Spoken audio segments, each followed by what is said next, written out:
Good afternoon. I think I would start with saying that, obviously today, a first press conference, and, many times it's met with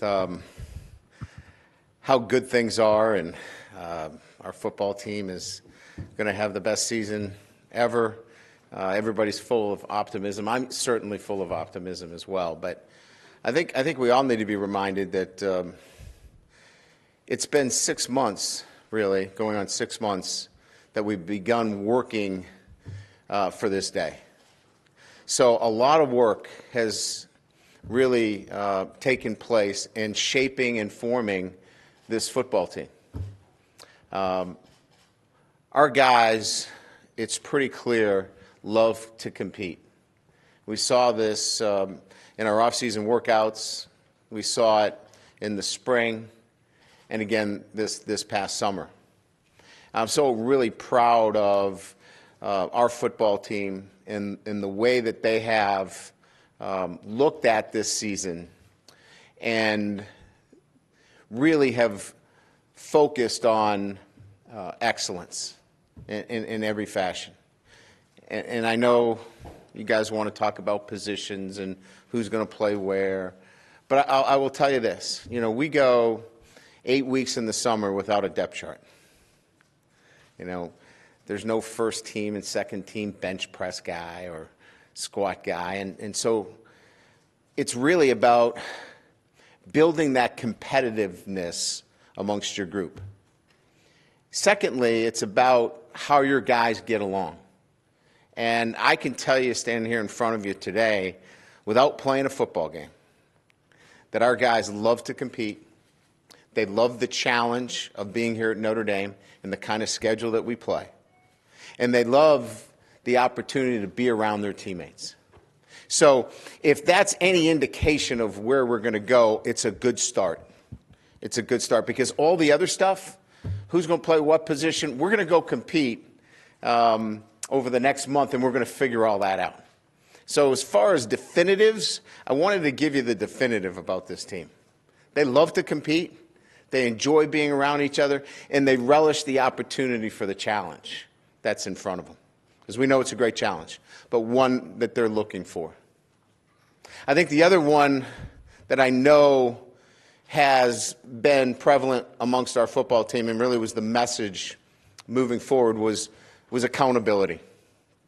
And when we talk about accountability, we're talking about our guys doing all the little things right and holding each other to a high standard. We've seen that built in this football team, and I'm really excited about that as well. High level of accountability amongst the group. And that part of it is what we've built over the past year in the culture change for us, as well as great leadership. So those are some of the certain things that I have for you. I also have a great staff. I have great coaches that are great communicators, great teachers, great mentors. Proud of them. And I've got a great support staff. You can't do this job without a great support staff as well. So those are some of the absolutes. Those are the things I absolutely know about this football team. The rest, I might have questions for you guys as it relates to some areas, because we're going to go sort that out over the next month. So with that, we'll open it up to questions. Yes, sir. Coach, can you give us a little definitive look at what you talk about when you say competitive? What have they done during the off-season, that you can point to, either player-wise or group-wise, if there's a group that kind of caught your eye that kind of highlights what you're talking about? Yeah. I don't think that you can have competition unless you build it into your training. And so what we did is our team is broken it up into 8 different teams led by a team leader. And each and every week they're competing in the weight room, in conditioning, in running, in the classroom, in the community. And each team accumulates points. And so what I can tell you for certain is that competition is one that they love to be involved in. They want to go against each other. They want to push each other to competitive greatness, both on and off the field. So if I didn't see that amongst the group, it would be pretty easy to notice. And talking to our strength staff, Matt Bayless, he's loved the competitive spirit week in and week out of these groups going against each other. Well, they draft the teams. So of the 8, what we call SWAT teams, the leaders draft those that are on their team.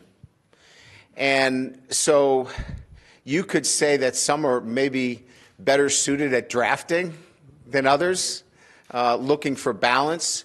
But I can tell you about consistent leadership. Sam Mustafer stood out as a consistent leader. Not that the others were inconsistent, but he was always at the top of the group. Now, I don't know if that says to his being a great leader or he's just a future GM, one or the other. But it was he was pretty apparent.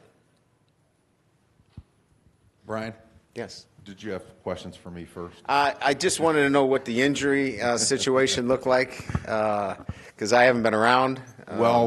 They're evaluating that, and we'll probably have some kind of word in a couple of days. Mike will get back to you. Mike will get back to you, exactly. You tweeted something about wearing green on September 1st, and I know that there hasn't been a lot of occasions where there's either been attempts at this or success with color coordinating the crowd. Yes. I'm curious why, with this one, you wanted to go down that road. Well, we're listening to what our students wanted. I think it started, Eric, back in April with our shirt. As you know, the shirt is green. They wanted that to be emblematic of a color that was outside maybe our opponents at home. And so we've taken that, we've listened to their wants and desires to be unified in that stadium with a color, and obviously the green is the one that they've chosen. So I've simply been 100% backing, giving them the backing that we, in fact, will be pushing that on our end as well. I think some of our coaches, I think coaching gear, they'll have some green in it. We're pushing some other things within the stadium through our marketing department that I think is going to bring that stadium together unified. So I think more than anything else, it was, listening to what our students wanted, and they wanted that stadium to be unified. Does that include green uniforms for the players? I have not made a decision on that. My sense is there's going to be plenty of green in that stadium. Our home jerseys are blue. I love that tradition, and unless something happens drastically in my thought process, we'll wear our traditional blue coming into that game. Obviously, other than OTAs, you don't have a lot of hands-on time with Brandon Wimbush, but curious from what you heard, what you were able to witness, what kind of summer did Brandon Wimbush have? I love the way he's been leading. One of the things in developing the quarterback position is you go from a position where he came from, where he wasn't a starter, to being immersed right into the middle of it, and then being able to take a step back and look at his work and what he needs to do. And he attacked it in the offseason. He attacked his weaknesses. He continued to sharpen his strengths. And what I love the most about him is that he's a humble leader. In other words, he took the time to work on any of the things that he felt like he needed to work on, as well as became much more of a vocal leader for us. So I would say A+ in the offseason for Brandon Wimbush. Now let's go put the other pieces of our preparation together. Based on what you saw from the freshmen in OTAs and the feedback you got from Matt Bayless and his staff, is there a group, is there some individuals that and based on need, that you're eager to get an eye on tomorrow and moving forward? Well, with the new redshirt rule, where you can play 4 games, it's given me pause to look at our schedule in preseason camp to see how we can get them much more involved in what we're doing. So I've made some changes within our schedule where we're going to get an opportunity during the practice to scrimmage a lot of the young guys and answer some of the questions that that we all probably have, and certainly I do as well. I can just tell you from Matt Baylor's perspective, he's the strength and conditioning coach. He does a great job with the mental preparation. Dr. Latner was with the group all summer as well. I can tell you that there's some that are physically more prepared and that there are some more mentally prepared. So you have to then put them in football situations, and I think that's what we'll do, and that's why I'm eager to kind of give the freshmen much more of an opportunity to compete in preseason camp. Julian Okwara seems like a guy that is on the cusp of maybe really breaking through and being a big-time player. I'm curious, I don't know if the 241 is real recent. It's wrong. It's 242. 242, okay. But certainly in the spring, I think he was around 230. He was. The significance of that weight difference and how you see his role evolving for you. I'm really proud of him. First of all, he's got a high metabolism, and he's extremely fit. Even at 230, obviously he was moving, at a great rate. Was an impactful player at times for us. I think what you'll see now at this new weight, he's one of our stronger players, extremely strong in the weight room. He now has added obviously some power behind that, if you will, and again, this was a decision that he made. Certainly our nutritionists have a lot to do with it. Matt Bayless has a lot to do with it, but at the end of the day, he had to make a choice of putting on this kind of weight, and he did it the right way, and I'm really excited about watching him in camp. Last one from me. I know that developing Ian Book is a big priority for you as well, and then Phil Dracovic walks in. Yeah. How do you feel like reps will be distributed to Phil? What do you want to see from Phil in August? I want him to learn. We're not going to rush him into anything. But again, I go back to what I said earlier relative to our practices. There are going to be more opportunities for Phil to get in there and compete during camp with all eyes on him. And so I really think it's going to be great for him. It allows us to really focus on Brandon and to Ian's development, because you're right, there still needs to be some development there. But I think we can do all three. In other words, I think we can continue to work the developmental phase with Phil, and we're going to do that within our practice sessions. And then, our number one and number two quarterback will be able to continue to get the kind of reps necessary to be sharp going into the first week. Brian, what have you seen from Clark Lee as your defensive coordinator here the last 6 or 7 months? I think I go back to a very in tune with the needs of our players. He is, I think, a great teacher and communicator. He communicates very well with 18 to 21-year-olds that play defense. But he can also be very consistent on what the expectations are. It's one to be a great communicator, great teacher, and have a great relationship, but if you're not consistent at what you do every day, well, that's what we're looking for our team. As you know, we need more consistency throughout the season. So he's been extremely consistent with the standards that he's set on defense, and you're going to have to fit into that consistency. As a play caller yourself, what advice, and I know it's different offense, defense, but what advice do you have for him with regard to that, since, of course, he's... Yeah, I don't know that there's any particular advice relative to play calling other than making sure that his communication system with his staff is on point. He'll be in the box. Okay, who's going to take the lead on the field? How is that going to get communicated? So it's great if you know everything, right? But you have to get that out to your assistant coaches, and then that's got to pass on to the players. So I think more about organizational that I'm more interested in than I am, micromanaging his play selections and play calls. Now, we've made some tweaks along the way in terms of what I think will be effective for us both in our front and in coverage. And that's another great thing about Clark. Clark's not married to this is the way we do it, and we can't get better at doing it in a different fashion. And then on game day, of course, you'll communicate with him as far as, game situation and how some of the adjustments you might want him to make based upon score and take a guy out of the game. Let's double coverage him. Let's get hands on him. things of that nature. They're much more big picture. They're about timeouts. They're about time and game situation, what we're doing on offense. So, yeah, much more big picture. What can you tell us about Dexter Williams as you open practice tomorrow? Really, the best summer that he's had since he's been here. He's put on 8 to 10 pounds.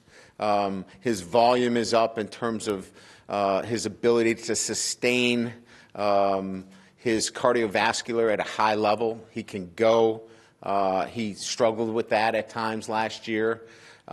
He's physically fit, in great shape. He's in the best position that he's been, and he's gonna help our football team next year. You expect to have him available for the first game of the season? He's going to be, on our roster. We'll see who ends up playing against Michigan, but he's on our football team, and I'm really proud of what he's accomplished in the summer. Thank you. Coach, how important is it for your team, you think, to open up with a team like Michigan, who's a rival, big game? Do you think that's going to help your team in the long run here, opening up with such a high-profile opponent? Yeah, so we already knew who it was, right? That board's been up there for quite some time, since January, so they've known their opponent. Yeah, it certainly gets their attention. There's no question about it. There's a sense of urgency in your first opponent. You better be really, really at your best when you play Michigan. It's a really good football team. It's well coached. They've got good players, and we're going to have to be at our best. So there's no question since January that's got our attention in terms of our focus. How excited are you personally to be bringing back this rivalry against Michigan, though? I think it's great for college football. I don't know that I interject myself into this as much as Notre Dame football and Michigan football is really a great rivalry. I think everybody wanted to see it happen, and I'm glad we were able to get that done. Brian, up here. Yeah. With Wimbush and Book, you said Wimbush had an A+ grade in the offseason. Has that created separation between the two, or do you still feel there's still 1A, 1B as you head into? I think Ian was outstanding as well, and I'm not here to kind of give everybody an A+, but he had a great summer. Both of them, if there's one word that we're looking for, is consistency of performance in both instances. Sometimes Ian is so good in practice that it's almost hard to beat him. And then we know Brandon had some times last year. I think those are behind us. So they both had really good summers. I think I feel really good about the situation we are in at quarterback to have two guys of that caliber that we know can play winning football for us. Obviously, you've been in the position of having high-caliber quarterbacks and going into a situation where you decided to play multiple in a season. Do you see yourself playing both quarterbacks in that first game? No, I don't want to go into the game, having to play more than one quarterback. I think clearly Brandon comes out into preseason camp as the number one, Ian's number two, Phil's number three, and we hope that we have great competition, which we will. And Brandon's going to have to compete. He can't sleepwalk through this, and he knows that. Because Ian deserves the opportunity, too, to compete for the position, and they'll get that opportunity. Brian, you mentioned that you guys have been preparing for the season for the better part of 6 months in various ways, but even though maybe the process doesn't start tomorrow, it's still kind of a tangible mark on the timeline. To what degree do you get excited for the start of training camp? Getting back with the kids, you don't get the contact. This is the only sport in football that you lose contact, for 6 to 8 weeks. And it's difficult because that's why we do this. We love the interactions and the day-to-day teaching and learning and relationships that you get with your players. So, look, all coaches got a little bit of time off. We're all fired up. We're excited. These guys have been busting their butt for the last 8 weeks. So, we've got to temper that excitement with, let's understand how hard these guys have worked, and let's insert ourselves back into the process of building our traits, total preparation, and continue to sharpen our mindset. And that's really the job of the coaches. The new rule that allows you to play guys a couple games without burning a red shirt, how much do you think that gives you an opportunity to perhaps work a guy into the mix that maybe otherwise you wouldn't have been planning on doing this year? I'm going into camp with the mindset of playing those that are physically and mentally prepared to help our football team win. And if they are, we don't have to worry about it. We'll get them on the field and we'll compete right away. And then maybe we got to make some decisions. Maybe some are better suited as they move through the season to pull back on, and maybe some are, let's keep rolling, let's keep playing. So I want to get them ready. I want to get them ready. When they sat in front of me when they got here in June, I told every one of them, get ready to play this fall. We'll see how that plays out. Clark's been your defensive coordinator for a couple months now, but how will things be different for him the next several weeks than they have been in the past? Well, there's a big difference between making decisions and making suggestions as a coach, right? He's got to make the decisions now. So I think organizationally it's different for him. You know, he's concerned with not only the corner but the three technique. You know, he was worried about, you know, the buck and the Mike, and maybe the rover a little bit. But so that's a big difference for him. But he's so organized and so detailed, and he's such a football guy in the sense that he's got knowledge at all three levels. And he's got a great staff around him. He's got a great staff that he's going to lean on, and he understands the way to put together that entire group for the first time. And lastly, a year ago, you kind of switched your mentality from being quite so hands-on offensively to taking more of a team approach. How do you feel like that works for you in hindsight, and will you take a similar approach this year?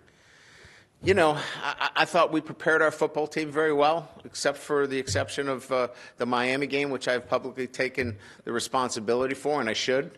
But I love the fact that I'm able to be with our players both on and off the field in a variety of different roles that was difficult to do when I was so immersed in the play calling.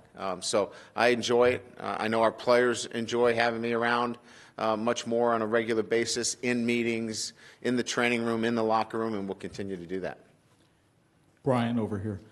Of the incoming freshmen, who has impressed you and your staff the most? You know, we don't really see it from a football standpoint, so it's hard to really, you know, give you a sense of that other than the guys that came in at mid-year. Bo Bauer at mid-year, I mean, here's a guy that, you know, physically has transformed himself, his mentality, his work ethic, the way he attacks things both in the classroom. He's been extremely impressive, and I think all those mid-years have. But if you're referring to the guys that got on campus in June, it's really hard to give a full evaluation. I know this, that you know, looking at our summer grades, it's pretty clear that this is a group that recognizes excellence both in the classroom and on the football field, and that usually tends to show itself in a positive way. You've talked about consistency. Your wide receiving core has been trying to develop that. Didn't necessarily come to fruition in 2017. What strides have they made in the offseason to become more consistent? Well, I just think we're a year older. You know, Miles Boykin obviously was a guy that we didn't see much of during the year, but, you know, had a breakout game, and he carried that into the offseason, into spring ball, and then into the summer workouts. He's been outstanding.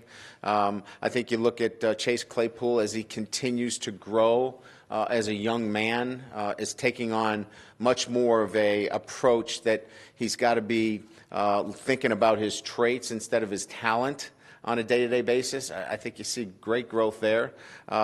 Chris Fink, again, has had a great offseason and a guy that, you know, has the ability to do a lot of things for us. So we're just a year older, and I think just much more comfortable, you know, what they're doing on a day-to-day basis at the wide receiver position compared to last year. Did baseball affect Cole Kmet in his preparation at all? No, not at all.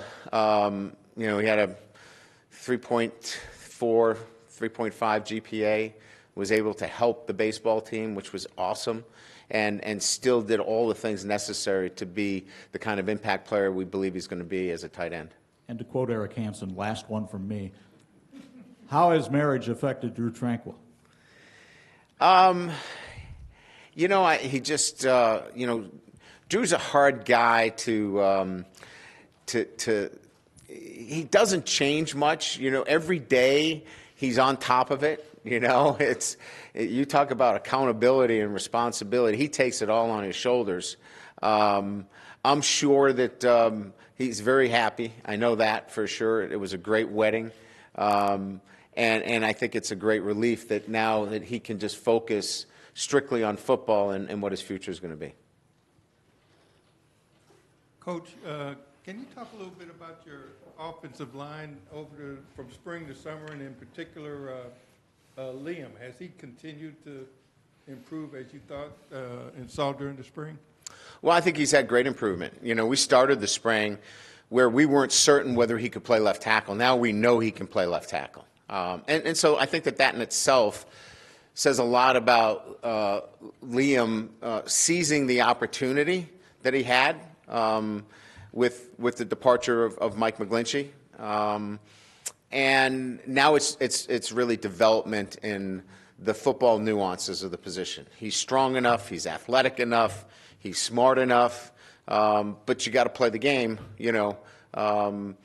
And I think he's just learning every single day. I know Coach Quinn is really excited about where he can be through this year. But I think as we go in, he doesn't have to be taken over the offensive line. He's got Sam Mustapher and Alex Bars, Robert Hainsey, obviously, and Tommy Kramer played a lot of football for us last year. So it's a really good situation where he can kind of slide in there and continue to grow. What was it in particular in the spring that gave you the comfort zone with him? I think self-confidence. I think his confidence in himself. We were always confident in his ability, but I think his self-confidence really grew as he grew physically and mentally. And so I think that's probably the biggest thing that occurred in the offseason. Brian here in the middle. Yeah, Pete. With Brandon, you've talked about last year that there were some mental hurdles for him to get over that, you know, maybe he didn't clear in November. How much do you take that and try to engineer August around building him up mentally, but also sort of challenging him mentally to see how he's going to hold up when he gets to that next difficult environment? It's a good question. It's a fair question. But I think you have to observe what he's worked on to get a full sense of what you're going to set up for him, so to speak. So what I was looking for in this offseason was much more vocal, holding players to a high level of accountability. He didn't have that last year. He was kind of trying to figure out himself in a lot of ways. And not that he's got all the answers. He wouldn't tell you that. But I think he clearly has a confidence about him that he lacked at times last year. So we just want to build on that. We want to build on him knowing that we know he's a great quarterback and can be the best quarterback in the country. So that's going to happen quite a bit. You're going to hear us say a lot of great things about him, and we mean it, because he's taken the time to work on his own weaknesses. With Chase Claypool, I mean, you spent a bunch of time in spring talking about traits with him. Over the summer, whether it be something you saw or feedback you got from players or Matt Bayless, were there any specific markers that you felt like, okay, maybe a switch has been flipped here? Yes. So how does that proverbial switch flip, right? I think it's consistency in messaging that you're going to get on the field if your attention to these things are better, you know? And I think just being consistent with them, he made a choice that they mean it. And I'm not going to get the kind of playing time that I want unless I'm taking care of my business academically and I'm being a great teammate. Not that he wasn't, but just understanding what it means to be a great teammate. Attention to detail, all the traits that we've talked about before. He's like, well, they're not coming off this. I better get on board. So I think that's where the switch has flipped for him, is our consistency and approach. With Khalid Kareem seems like a guy who would be close to sort of making that jump. Mm-hmm. Sort of a similar question for him about what you've seen or heard from him over the offseason that gives you confidence that that jump can happen. I think I would probably go back to, with a lot of these guys, first-year players last year that we're talking about. We mentioned Romeo, certainly Khalid. They are confident. They love to compete. and they can't wait for the opportunity to play this game. And so I think what I see more than anything else is certainly he's developed physically, but we knew he had some physical traits, but he's honed those. But I think it's the mental with him, is that he believes he can go in there and dominate a football game. And just lastly, I know you're not want to say, hey, this freshman's going to start or be in the depth chart, but Houston Griffith clearly was a guy that ended spring on a high note. Yeah, no doubt. What is it just about his, whether it's DNA with his father playing in the NFL or just at IMG, what is it about the way he's put together that he's got a chance to at least impact what you're going to do this year? Well, I'd say, first of all, at the safety position, he could play corner, right? He has that kind of skill level at a high level, right? So we're talking about, playing on a really good football team, but having the skills to play both. So I think you start there.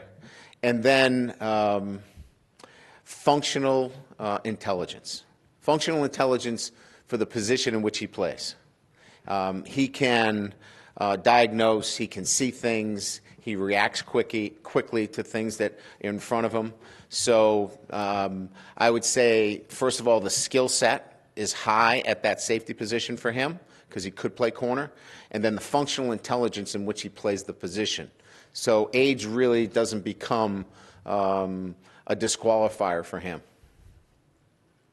Coach, we often talk about quarterback reps in practice, but how about at running back? Last year, Josh got the lion's share of carries there, and now there's a lot of competition there. And is Avery going to stay there exclusively now with Phil, the number 3? Avery and Jafar will be playing in the backfield as well. That's correct. But, I mean, will he be exclusively there, Avery, as opposed to taking? Yeah, I mean, I think we've kind of settled that the lion's share of his work will be at that position, so we can really hone in on the things that we want to develop within our offensive package for him. So he knows until further notice, he won't be getting much quarterback play. He'll be focusing on what we need from him next year. How do you, in practice, really decide on the reps there? You have 6 candidates there. It might be by committee more than last year. We'll see. But when you have the 2 freshmen also into the mix, as to just how you're going to divvy up these type of reps to see who stands out. I get that question quite a bit, and so I wanted to respond in a better fashion other than, we'll figure it out. They get running backs close to 400 different opportunities to touch the football. And so we should be able to make sure that all players, as they continue to develop their skills, we can also get a glimpse at what they're capable of. And as we kind of sort that out with the number of reps that running backs get in so many different things, from inside run to half-line run to our run track period to 11-on-11, 7-on-7, there are so many opportunities for us to get them the work necessary for us to get a really good evaluation. And last year, through the first 9 weeks, Brandon, as a runner, was so effective. The last 4, maybe not so much. Was it injury-related? Was it more just a hesitation or anything of him carrying on? No, I don't think so. The season wears on a young player, right? I mean, clearly he was, physically in a better position early than he was late. That's why it's been so important for us to physically develop in this second year, and get our guys even better physically, but also mentally. It was his first year playing. He was fighting through some ups and downs, and that breeds a little bit of hesitation as it relates to letting it go. So probably a little bit of both, but it wasn't by design that we started to not want to run Brandon. So I think you'll see a dual threat, all season with Brandon. How do you balance that explosiveness that Brandon has as a runner with what you emphasized in the spring of just staying in the pocket and making his reads? Otherwise, you were going to blow the whistle once he started taking off. Right. How do you balance that skill set? Well, I think what you want is somebody that recognizes the entire play and is not, He's not leaving something on the table as it relates to that particular play. And we're talking about a pass play. Has he gone through his entire progression? If he's done that, then he's going to go make a play. There were times where he didn't go through his entire progression and he wanted to leave. You can't do that at the quarterback position. Go through your progression. Make sure that you're executing at the highest level, trusting your pocket, all those things. And then if you got to take off, you got to take off. And so just continue to work on that facet of his game. And I think that's probably what all coaches are trying to do in preseason camp. And last year you had Chip on the field making the calls there. Do you want to continue with that forward? Or? Yeah, we go back and forth on it. Chip, would prefer to be on the field. But he's open. He's a young coach, It's not like he's done it for 40 years. And we all can learn and change. So I haven't made that final decision on where he can be most effective for us. Just being a good play caller, we can figure it out. Thank you. Yep. Coach in the middle, is there a position group or group of players early in camp you feel you want to spend some more time with to kind of foster the progress, whether it's you like the starters, you need depth, or whether it's just youth in one of the groups?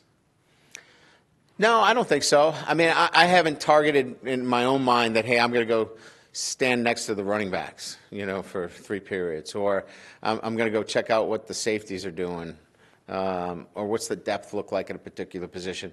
I want to observe the teaching. I want to observe the momentum that we have during practice, and making sure that we're preparing our team the right way. So I think you get into a little bit of trouble if you're just kind of hovering in one piece of grass. I'll be moving around a little bit, but eventually I come back to the offense because that's where the ball is, and I'm responsible for the football. And actually, kind of along those lines with Coney and Tranquill, there's competition, of course, everywhere, but they're pretty well set in their positions. How long do you take to kind of look at what you had coming over from the spring at Rover with Bilal and some of the young guys, and maybe some even of the freshmen where there's youth involved? It would seem those two have their position fairly well set, and then there's a lot of openings behind them and alongside them. Yeah, so we're really fortunate to have 2 tackling machines, if you will, with those 2 guys. A lot of experience, and so that's a great thing. That doesn't mean that they've arrived. They certainly will be coached. Having said that, we have to really develop that next group in at that position. At the middle linebacker position, we mentioned Bo and Jonathan. Those guys have got to continue to grow. Jordan Genmark Heath has been moved into the will position, so we need time there. So those will be crucial development pieces for us. And then sorting out what we want to do at the Rover position. There's some really fine athletes there. They've got to be productive as well. So it'll be exciting because here's what's nice about it from my perspective. We got good players. And we just need to coach them and teach them and develop them along the way and be patient with them. But they're all going to be good players. Good? Oh, there's a couple more? Just Brian. I would have said it differently, but... It's all right. I'm used to it by now. 2 quick questions. One is sort of from an operational standpoint when you head into camp. You've got a lot of guys, you've talked about Jafar and Avery, that can do a lot of different things positionally, running back, receiver, quarterback, whatever. How long into camp do you go from kind of working on them at a position to starting to kind of work them into different rotational roles as you kind of get ready for matching up against teams when you get in season? It's a great question. So it changes from last year where, we were, there were some tweaks to the offense, if you will. So we really had to go with individual installation of plays, whereas this year we're going whole, part whole. We're putting the whole thing in. And we want to put the whole thing in because we need to focus and get to guys like Avery and Jafar early. We may not have gotten to that package of what we wanted with them last year to maybe practice 6, 7. Does that make sense to you?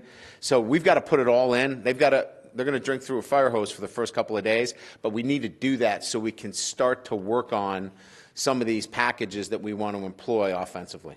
Now, last year, Tony was really the only guy that you guys used to kind of backfield and then Yeah. slot, different things like that.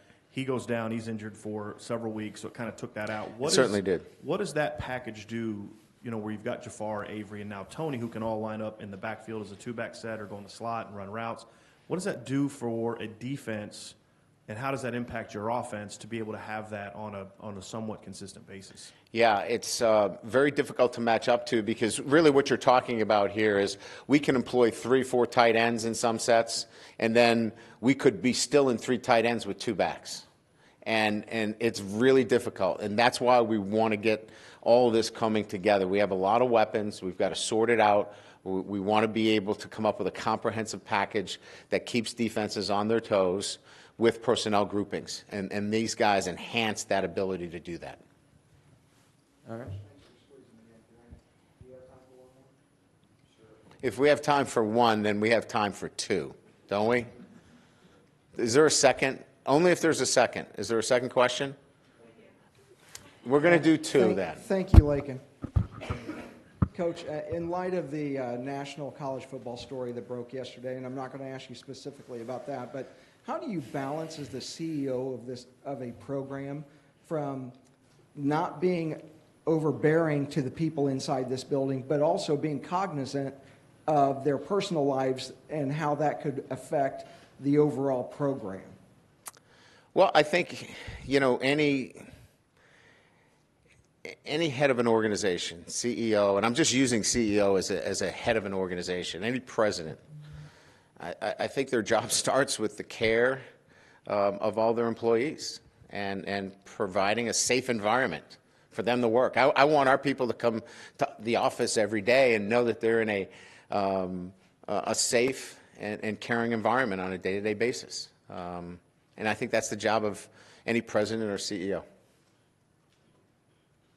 Okay, sorry. Yeah, Mike, go Thanks. ahead. So you mentioned that Brandon has more confidence that he lacked last year and that you want to build on that. But kind of building off, I guess it was Pete's question, but how are you building off of it? Is it just getting more game experience this season, or is it something else that you guys are doing?